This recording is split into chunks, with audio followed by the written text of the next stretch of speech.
Hi, this is video log entry 1:30. It's about 11 p.m. or a.m. CST. I don't know why I always mix. I don't know why I say that. But anyways, my head is not here. Yeah, so I got my books finally. It's a lot more in comparison to what I had recently, and it's a lot of books.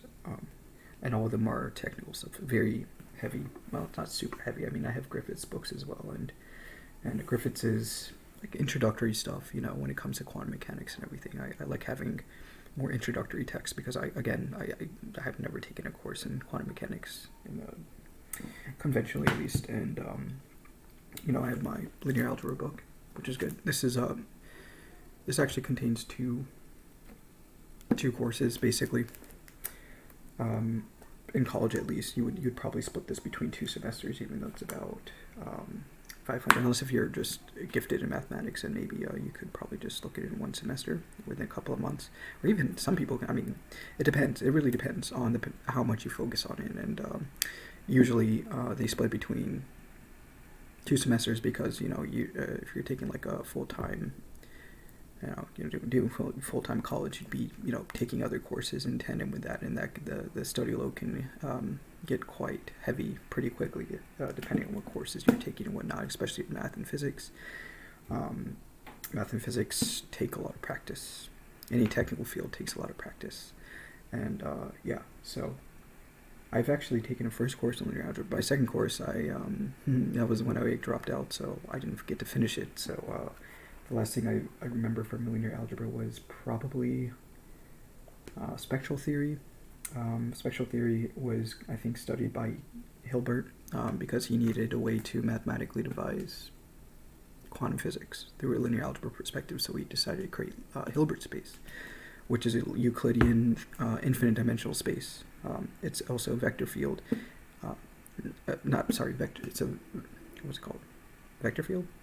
Vector space. It's called a vector space, I think. And not only is it a vector space, it's a metric space as well. So because you need to, I'm not sure. I think all vector spaces are metric spaces. I don't know. I'm not sure because I forgot what metric spaces are, but that's why I have my other book on Principles of Mathematical Analysis by Rudin. This is like the quintessential text for any kind of analysis. This is, I don't think it contains complex analysis, but I don't need complex analysis much, although it would help out a little bit because, again, in physics, you're messing around with a lot of complex numbers and whatnot, so maybe I'll get a book in that, but yeah, so I have those. That's, this is my primary, my primary source when it comes to rigor and whatnot, when it comes to analysis at least, and my rigor for linear algebra is here too. So I mean, like, I have enough rigor in these books, and this actually goes through basically all the essentials for real analysis. And if I remember correctly, it starts off with Dedekind cuts, and then like constructing the real number system and how to construct the real number system through Dedekind cuts. Because if you look at the rational number system, they have infinitely many spots on it that requires some kind of construct, and the best way to do that is just applying a limit to each of those and saying that they actually exist within that system, and that's where the real number system actually came into fruition. Basically, it's a way of encapsulating. It's basically a way of it being complete. So if you look at a point, then you can just say that point exists because you can take a limit of approaching that point asymptotically and just say it exists, and that limit is L. I mean, it'll never approach it in any sense, but we can still abstract it and say it exists because we're asymptotically approaching it. Whatever, I don't know. Yeah, I remember this goes through Euclidean spaces, and then it talks about the real field. Of course, you have to talk about the real field. I forgot what fields are. How are fields devised? I think fields are they contain your standard two binary operations, plus and minus, and then multiplication and division, and then you have these objects that you can impose to then say that they extend out, and I don't remember all the qualities of fields and whatnot, but I'm assuming a field is it. I don't know. I don't remember much about that. Do they even talk about fields in this, or the construction of fields, or that would probably be in abstract algebra? I think abstract algebra or linear algebra would talk about the construction of like what fields actually are and what not. Let's see.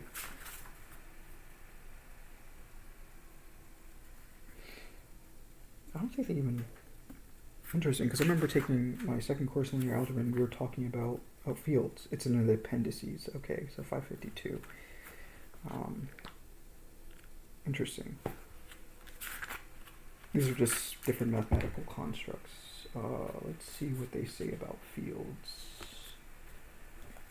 As an example, it's an algebraic structure, I guess would be a good way to say it. Is a set in which four operations, what I just basically said, called addition, multiplication, subtraction, and division. So, yes, you have four operations, but it doesn't mean that they're actually those operations when you construct a field, if you're talking about the most general form of fields. We just happen to have a manifestation of a field being the real number system, which takes use those operations, and they are defined as those given operations, I guess. But yeah, and yeah, of course, the exception of division by zero, like, we can't do that. That'll be an error.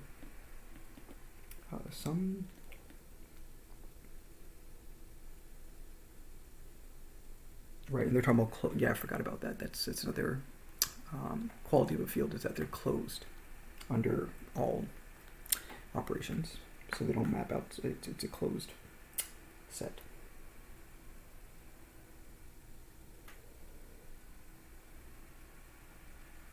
Then they have like the rigorous definition. So there are 5 qualities. Commutativity, of course, associativity, and multiplication. Yeah, so I forgot this stuff. So of course the biggest ones are commutativity and associativity. And of course, so you'd have the identity elements would be the next one for each operation.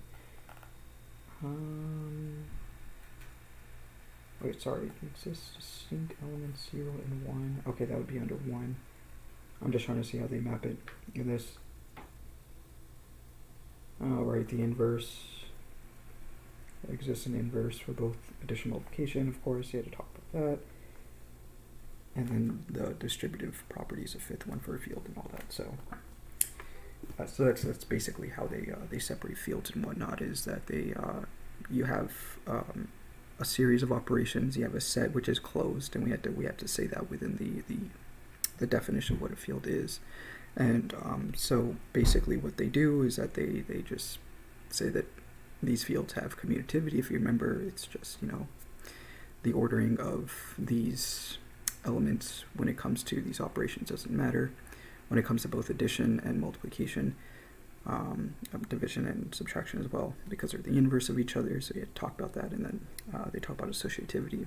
Of course, everybody knows what associativity is, but also it's just there are different ways in which you can kind of put them into you can delineate the qualities of a field, and they happen to delineate it through those first.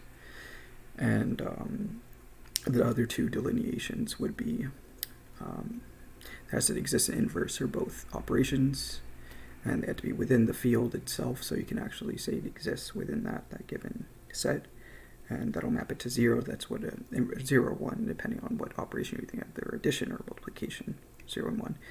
And then of course you have the distributive law, and I think that was it. Did I miss? Oh yeah, and the identity law, basically, where you 0 for addition and then 1 for multiplication. So they have basically everything in there, and so I guess they expect you to know what a field is before you even get into real analysis. And it's kind of cool to see this stuff, but this is for rigor, and I haven't done rigor in a long time. and I'm not necessarily too interested in it as much as I used to. I just like writing them. Proofs they can be fun, but some of them are kind of mundane and dull. But proofs in more complicated fields, like I like some of the linear algebra proofs. I don't know, like the span of a like if you look at a vector space and you look at the span of a vector space, that span, it can actually be encapsulated within whatever the dimension of that vector space is. So if it's like a three-dimensional vector space, then you can actually have three independent vectors spanning all of that space. I don't know. I mean, they have. I mean, it seems kind of. It's intuitive, but also like having to write the actual proof work can be fun at times, and you can get creative with it and whatnot. I remember the same thing with like real analysis was the same way. But I just do not remember my real analysis days as much as I'd like to. I mean, like, of course, when you talk about like real analysis, you go from constructing a real number system, and then you probably go into right after that, since you actually have a space that you're working on, you'd go straight into analysis. And analysis involves calculus. Well, not really calculus, but it's a good way of constructing calculus through the analysis perspective. And they construct, limits through the epsilon delta formulation and whatnot. And was there something else for that? Or did they have something before limits? There was like that's like one of the ways in which you can talk about the epsilon delta formulations for limits and whatnot.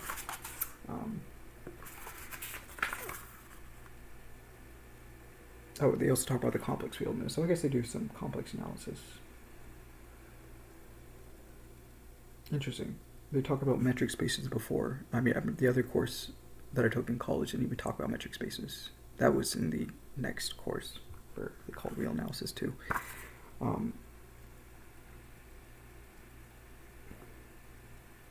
Yeah, they have finite, countable, and uncountable sets as well. Although I don't have the exact definition of these sets, like what does it mean for it to be countable and uncountable and whatnot. So I mean, countable sets, are most sets, like infinite sets, are considered to be uncountable? I don't know. I'd have to look into that, because I don't really have a good idea. I remember compact sets and whatnot. And, so basically compact sets is like if you look at 2 points, there are infinitely many points in between those points. Is basically what it means for something to be compact, and that's and the real number system satisfies that, and they happen to exist within the field as well. So the rational number system wouldn't be able to do that, because I don't know if you take you can take a over b, but then you can also take these numbers to be like really big, and they can, again, if you take like a really big number and then it'll just keep approaching that certain point, but it won't actually contain it until you devise a way of actually including it within, which is basically taking a limit at those extremals and whatnot, those extreme values. And also, like, square root of 2 would be a good way of looking at it. There's no a over b that can actually define the square root of 2. So that means it's quote unquote incomplete and not compact, I guess. Of course, they talk about connected sets, and so this stuff, it can also be applied to topology and whatnot, because this is like the basics of any kind of mathematical analysis, including topology. And it's a good way, like having this book and getting a book in topology would be a good idea too. But again, I don't really want to overwhelm myself, because it's been a long time since I've done any math, like serious math. It's been years actually. So my brain is a little bit foggy when it comes to that. I don't know, I want to take it one step at a time and kind of like pick up the pace, because I know I can work on this stuff fast if I wanted to, but at the same time my mind's kind of lazy and doesn't want to do any kind of like rigorous stuff. I mean, like, I've been doing a lot of surface level stuff recently. It's just kind of like, again, like just thinking of everything intuitively without having to get into all the crazy rigor they can get into in a course like real analysis or abstract algebra and all that other stuff, and then eventually getting topology. Of course, that's going to be even more craziness, because it kind of builds off of real analysis. So you have to have a decent understanding of what real analysis is and what their approach is, and the different constructs too. Which, I mean, again, mathematics is all about starting at the foundation and building up anyways. So you have to, it's a very, it requires a lot of patience, a lot. So that means you probably have to you have to like math to even get into it to begin with, because if you don't like it, then you're simply not going to have the patience to get through calculus. I mean, you can probably, with innate talent, you can get through calculus without having to work that hard, but anything past that, maybe like rudimentary proofs and whatnot, but it gets to the point where you just have so many theorems and proofs, and it to really just, it's like, I don't know, it's like the surface level tends to get like really wide quickly, especially when you get into again, analysis and abstract algebra and all that. It's still not like extremely difficult. It takes a little bit of practice and whatnot, but I can't really say it's extremely difficult, because I kind of like flew by real analysis. I did the homeworks, of course, and then I did the quizzes and all that, and by doing the homeworks, I knew the quiz answers, and everything seemed pretty easy to me. But I also had a pretty lenient teacher. He gave us take-home exams, so I was very lucky when it came to that. I didn't have to take a time test for that, and that was nice. And I actually like taking my time in exams like that, because then I can look at the multiple perspectives of the problems, like the different ways you can approach a problem. Because if you're taking an exam, you're most likely just going to go, you're probably, especially with something like this, you're probably going to have to like memorize a proof, maybe, unless you're very lucky and you find a proof that actually works with that given theorem and whatnot. But at the same time, that can be unlikely unless you have a very strong intuitional basis for how to prove certain things and whatnot. And then, yeah, it's like writing proofs by itself can take a little bit of time, especially if you're writing formal proofs. And it gets, again, I'm really happy that my teacher actually gave us these take-home tests, because, again, I think especially with courses like this, you shouldn't be rushing through it, and you should be looking at all the different ways in which you can approach and tackle a problem, because actually really just, I don't know, I'm that kind of person. I like looking at all the other perspectives. I don't like going just one direction and saying, not just saying this is the best way, but I have to do this now because I have time constraints and I can't worry about all the other perspectives of this given problem. And so, again, I'm more of a meander. I like looking at all the perspectives. Yeah, so I also have my partial differential equation. This is my dad's, actually. This is my dad's. I'm not sure if it's any good, but I think he used this in college, of course, and I think he bought it from a friend or something, so he got a decent deal on it, or maybe he probably found it like at a Restore or something, or one of those used bookstores. I don't know where he got it, but I found this in my dad's library, and I took it from him because he doesn't really use this anymore. I'm not sure. I don't know what a good book in partial differential equations is, but... And then I have this one. I have ordinary differential equations as well, because, again, it's good to have this stuff.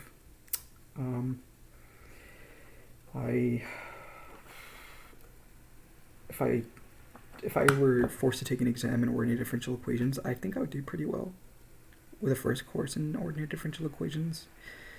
But then, like, I'd have to go over, like, Laplace transformations again, but, like, when it comes to simpler, first order differential equations, I can solve those pretty easily, and most of them were just, like, cosine and exponential functions, and then like kind of like saying, okay, well, this is a second order differential equation, meaning that this equation can't just be represented by one independent vector. That independent vector, it would have to be two, because this is a two-dimensional space, so you'd have to do sine and cosine happen to be independent functions. They don't rely on each other, and that's like a standard concept in linear algebra and understanding independence and bases and whatnot. And you want to construct independent bases because they're directly proportional to their dimension. It's just easy, and you can unitize them and normalize them and whatnot. So it's kind of nice. And I remember quite a bit from ordinary differential equations, which is why I didn't have a lot of trouble in it. And I remember the Newtonian method, and there was a Euclidean method, and I think there's an Euler method as well when it comes to computing computing differential equations that don't necessarily have an analytical solution to it. There are other ways as well. You can use infinite summations. That's also another way that you can solve these differential equations, ordinary. Now for partial differential equations, I've never taken a course on that, so I have less knowledge of how to solve them. Of course, I know separation by parts. I can do that. I can do separation, but it's basically putting the, I don't know if you have like a differential equation like du dt or something is equal to some other variable, then you can just take an integral with respect to t and then solve the integrals, I think. Or you have to separate, you'd have to separate t on the other side. So you have like a du dot dt with, partial. You can take the integral and then just solve it that way, because then it'll spit out the what u is, which is easy to do. But that's like the easiest way. That's the easiest ordinary differential equation you can solve, because it's just an integral problem. and not necessarily all integrals are easy to solve. Integrals are actually, they can get very complicated, and there are people out there that just study ordinary differential equations and integrals, and they happen to be very specialized in knowing all the integral techniques like IBPs, and you can look at like calculus and IBPs, integration by parts. It's pretty easy, and then you have substitution, of course, and there's trigonometric substitution, which is, I think, the best way to look at trigonometric substitution is if you see any kind of Pythagoras implementations and whatnot. So like, the square root of like some x squared plus y squared, or some variable squared plus another variable squared. It doesn't have to be x, y squared, whatever it is. Because you can just map that to a trigonometric domain. That means the coordinates would change though, if you're using theta, right? Which it makes it easier sometimes, but I don't remember like all the specifics and why we did that. So aside from all the mathematics that I just talked about, I also have this book for Math and Easy, which is a little bit confusing. I was looking at elliptical curves, because the solution to I forgot how they construct the differential equation for orbital mechanics and whatnot, but once you solve that differential equation, you get an ellipse, and an ellipse is nothing more than x over a squared plus y over b squared is equal to 1. It's kind of like squashing I think of it as squashing a circle, and I found that online. I was like, that's probably the best way to really think of it intuitively from a spatial perspective, of course, and you can rederive the equation for an ellipse and whatnot, and it happens to serve whole different properties. You have the foci and the distance between the foci and the actual edge of the, I guess, is that called the perihelion, the one's closest? And yeah, so you can do a lot of algebraic geometry to solve these equations and whatnot, to then spit out that elliptical curve and whatnot. And I was kind of looking at it, and I just get sidetracked easily, and I started to think about ellipses and how, of course I know the ellipse function, equation, but it doesn't mean that I actually know it that well and how to derive it and whatnot. And that was actually like one of the things I didn't like in calculus, or I guess pre-calculus was the best way to say, is that they had conical sections. I also didn't like hyperbolic cosines, hyperbolic sines, or any hyperbolic trigonometric functions where, like, I never had to use them, I guess. I don't know, I never had to use them, so I guess maybe that's why I never had to really use elliptical equations. Now, of course, if you're looking at orbital mechanics, you have to apply it, but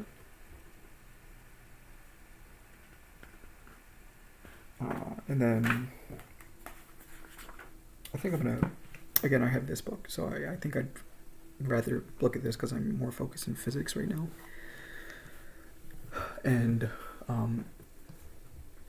so I'm gonna look at this and look at the tensor section and see if I can kind of like wrap my hand around the intuition of like doing a lot of tensor calculus, actual tensor calculus, as opposed to like looking at an object and saying, because tensors have certain qualities and you can write them through superscripts, and I don't. There's something I don't know. I just don't like I don't know. My brain is always. It's never. It just doesn't like the enmeshment of superscripts and subscripts. I don't know. And like the way they use it, you have a bunch of Greek notation. It maybe just seems intimidating because of just how they write it. Let me see.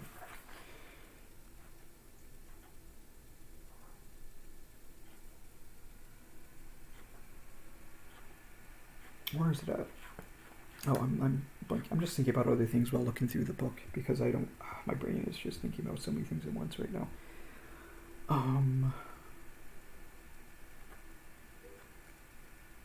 Where is the tensor section? Oh, is this? Oh, there it is. I don't know. It just. Can you see it? It's kind of hard to see.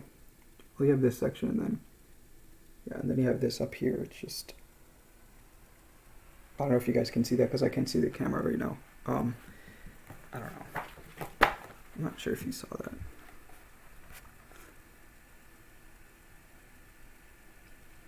It was that part, and then this part here. I think that's the biggest part. The one down there is just looks a little bit suspicious. I don't know. Sorry, I had it angled, so I didn't really. There it is. I'm having trouble with this camera. Let me get it closer. I'm going to give it some time to actually look there. I mean, people can just pause it and whatnot, but still.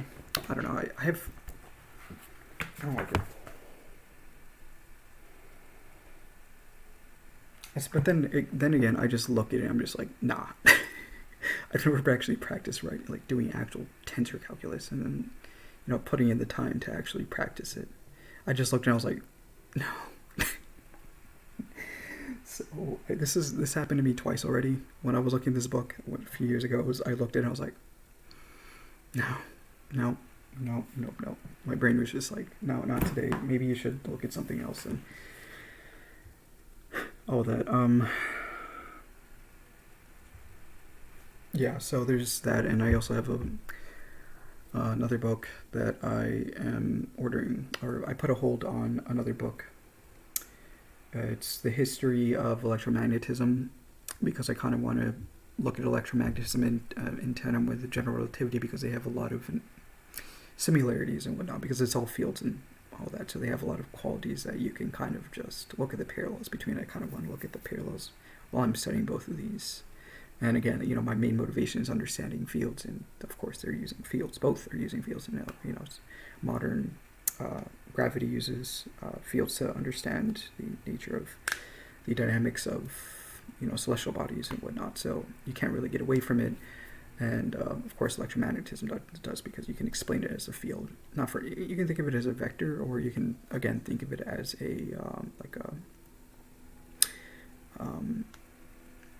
like with a tension, or I guess like a series of harmonic oscillators would be a good way to say it, to explain it that way. Yeah, so I have that. So I'm looking. I forgot what the book was called though. It was Faraday, Maxwell, and electromagnetism or something. And there is a nearby library that I have the book in hold for. Yeah, and then electromagnetic field. Yeah, the electromagnetic field. Whoops. So yeah, I have that at it. It's on hold right now. I'm hoping I can get them to deliver it to my closest, the closest library branch, but this one is in downtown, so I actually have to take the train and go down there. It's going to be like a good 2-hour trip in total. And, well, maybe not necessarily 2-hour trip. And the trip itself is, like, the transit time is about, like, an hour. But I'm talking about, like, it just being, because I may do other things around that area because I don't go downtown often. So, yeah. I know I'm not even speaking English correctly because I don't talk to anybody. And then my brain's just kind of everywhere, so I don't really, take the time to properly express my thoughts and, what my mind is going through right now.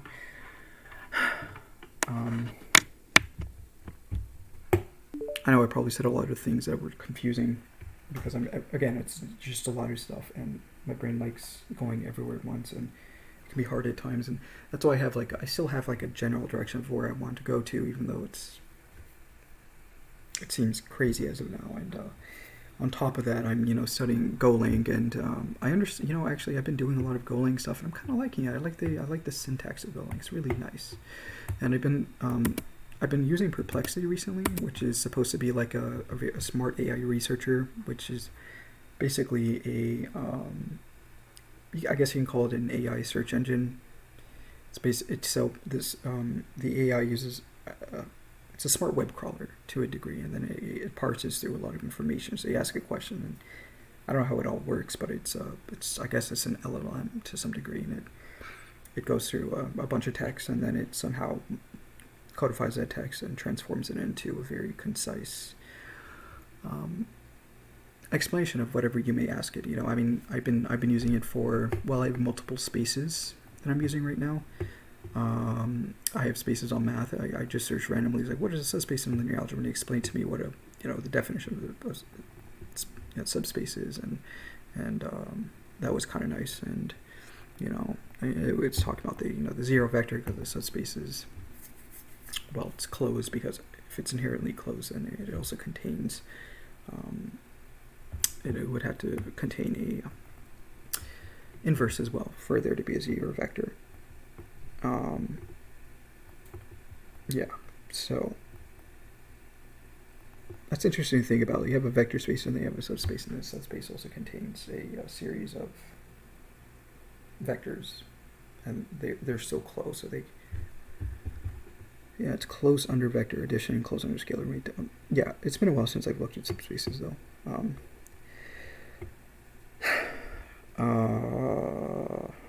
So I had that, and then I also have, how many spaces do I have now? I have 3 spaces. I have one on just general Linux stuff, because I ask it questions about like how to use Bash more effectively at times, and because you can use for loops in Bash, and it's kind of fun at times, and it can be effective if you practice it enough.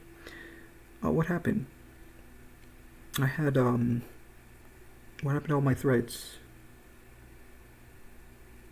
I thought it would save my threads. Oh, I see it here. Okay, never mind. I'm blind. It has all my threads. That's really cool. You can go back and, does it navigate? Or you can just go back to that space, and it works pretty well. I like it. I like the interface, and it's very useful, and like I said, I've been using for Golang and all my other studies and whatnot, and it's just very effective at times if I want to remember something and not have it just stored in my brain, or if it's, it takes time to look through a book to find it. So, and then people would say, does it mitigate having, actually owning books? But at the same time, I don't think it does, because, one, I like the physical touch of books, and there's another thing about books, is that the table of contents is effective, and sometimes even explain it better than what's on the internet and whatnot, especially from people who've written these books. There are a lot of very intelligent mathematicians and physicists that spend a lot of time thinking about this, and it doesn't necessarily mean, especially since these are closed from the kind of, there's like a price gate behind it. So, of course, you can find a free PDF version of most of these books online somehow through pirating and whatnot. People also do PDF scans, but Perplexity doesn't necessarily look at those. Perplexity probably can look at research papers, and you can kind of understand research papers through using it, but these books tend to contain hidden nuggets of information, and the table of contents makes it pretty fast. You just can, obviously. So I think books are not necessarily completely obsolete. That's what I think, at least, and I think that's probably a good explanation. Maybe some people would probably disagree with that, but whatever. I like having multiple. Again, I like having multiple perspectives, and that's how my brain works, and it helps solidify a concept by looking at different explanations of a given thing. But I that's not all my books, by the way. I still have I still have 5 in my box. I don't know where to put them right now. I may actually get a shelf, or I may just put them under my bed because I'm too lazy to go to the store and grab a shelf. But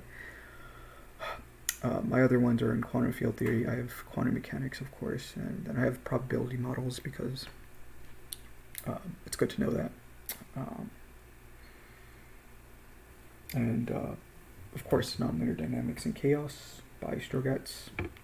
And also the quantum field theory book is also by Anthony Z. And the quantum mechanics book that I mentioned is also from Griffiths. And I was also thinking about getting another book by Griffiths. I was thinking about it because I want to understand electromagnetism more, and I don't want to necessarily jump to a graduate text on electromagnetism.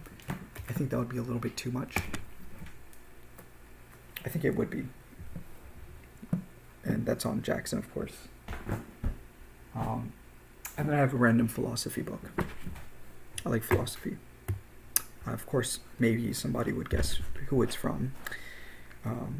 Yes, Bertrand Russell. I like Bertrand Russell. So, History of Western Philosophy. I just like philosophy. I like thinking. So, love of thinking, right? Philosophy, philosophy.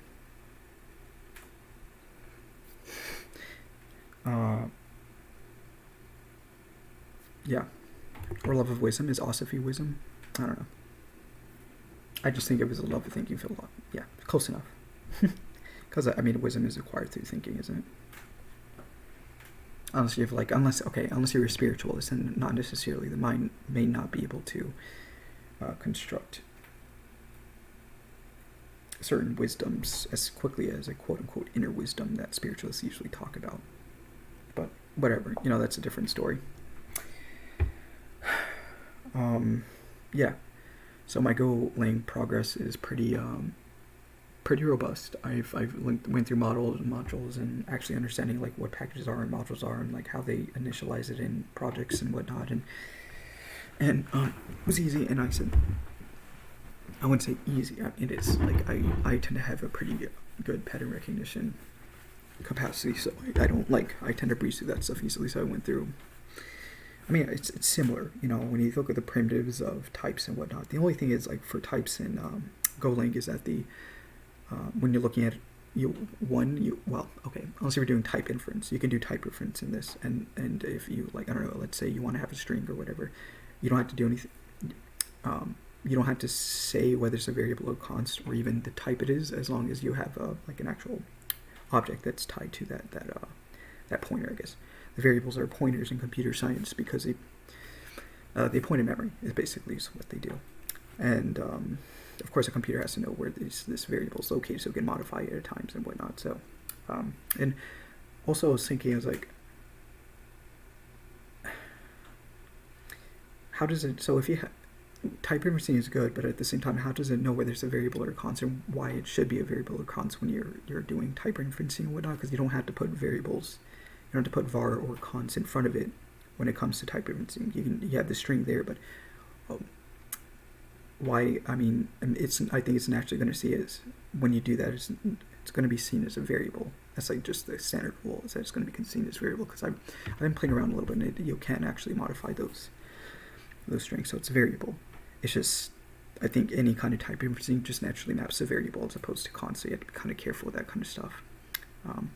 Of course, if you're going to I don't think you would be using type inferencing if you are necessarily defining it a variable to be or an object to be a constant and whatnot, because of course I think that would be kind of it can be confusing in code, and then two is like it's good when to just think in that mode to say, yeah, this is a constant, these particular things are constant. I don't know. I'm just kind of saying things at this time, and my brain's a little bit tired, but it seems good. And I'm not a professional when it comes to computer science, but it seems good. And the packaging system is good, and being able to initialize packaging is super easy. Yeah, it seems pretty easy. It was fun. I learned. I did this yesterday, and then I ordered DoorDash and all that. I was like, I don't know. I felt like being a fat ass today, and I'm going to be, since I've gone through all the primitives and whatnot, okay, there are more advanced things that aren't necessarily primitives, like channels, and then certain memory allocation management and whatnot that you can do. Like, they have new, and then they also have make as well. New is basically almost exactly like malloc in C and whatnot, and then make happens to deal with more complicated structures like maps, which are dictionaries, which are hashes. That's like, they're just all the same thing basically. Basically having like a key value pair where the key kind of replaces the indices. Like it's basically an array, but there's like a layer 2, an extra layer 2 is that 1 maps to, I don't know how it works in the hardware level. Probably a bunch of pointers. Probably just a bunch of pointers. Like this, like I guess you could think of like initializing a variable, and this variable can be a pointer to memory and whatnot. So you can say like this variable's, well, that's interesting. I don't know. That's very interesting. How would you be able to? I've never taken a data structures course before, so I wouldn't be able to tell anybody what a hash table is and whatnot. Let me just search it really quick.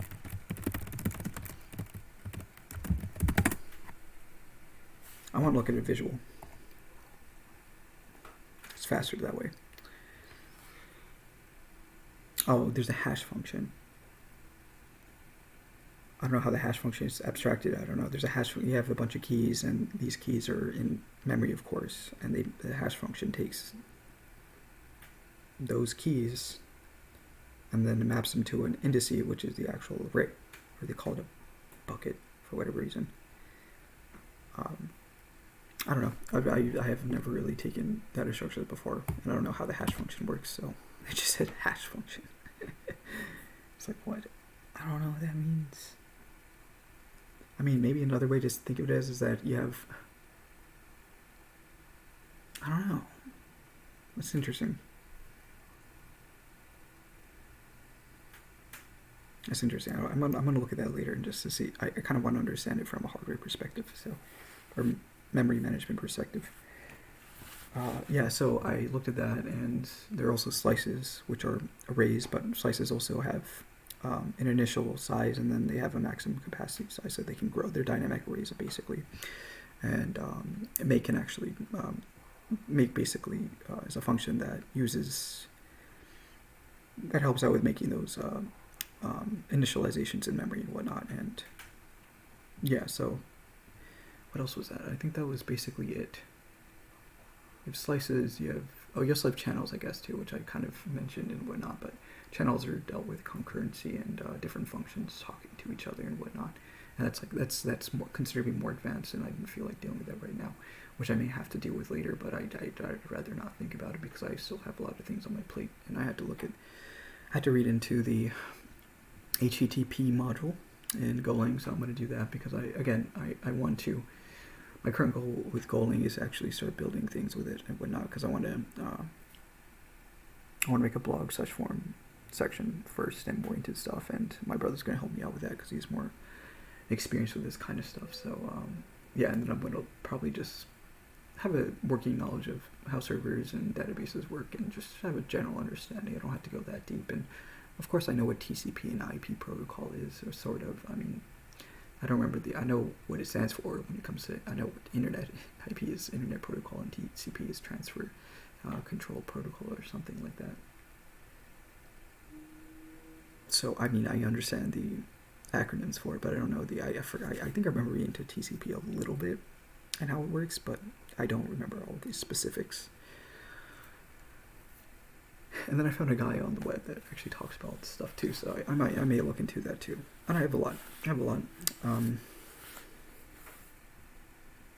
Yeah, still like this book. This is, I think tensors may have a chance of scrambling my brain, although I don't like saying that because I have pride and I like to think I'm pretty smart. So when my ego is shattered by something somewhat confusing. I tend to not like it as much. It's, Jesus, man, look at that.